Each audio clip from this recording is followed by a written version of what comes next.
पुरुषोत्तम प्रधान को हत्या मामला रे मुख्य हत्याकारी सहित 3 जन कोर्ट चालाण।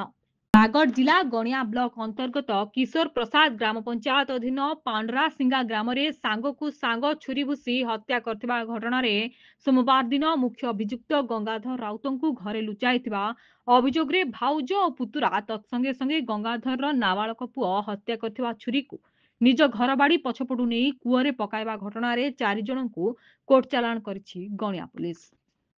सूचना थाउ कि पांडरासिंगा ग्राम रे दुई सांग मध्य मद पीवा पर युक्तितर्क होता पर रागी जाई गंगाधर राउत सांग पुरुषोत्तम प्रधान को एक छुरी माध्यम छाती को भूसी दे निज बड़ भाई घरे लुचि रही छुरीटी को निज बड़ भाई बाड़ी रे फिंगी देथिले। परे अभियुक्तଙ୍କ पुतुरा छुरीटी को नहीं तांको बासन मजा स्थान को फिंगी देथिले।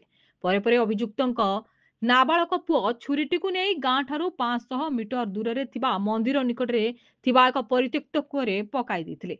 घटनास्थल रे अग्निशम अधिकारी विजयनंद परिडाଙ୍କ नेतृत्व रे तांकर कर्मचारी माने कूअरू पानी सुखाइला परे छुरीटी को बाहर करथिले। ए घटना रे अभियुक्तଙ୍କ भाउज निवासी राउत पुतुरा शुभम राउत और नाबालक पुओ को गणिया थाना को आनी अधिक पचराउचरा करबा परे 4 जन को डाक्तरी परीक्षा करा जायतिला। परे 81/25 रे एक हत्या मामला रुजु करी कोर्ट चालाण करा जायतिबा थाना अधिकारी लक्ष्मण दंडसेना कहछन्ती।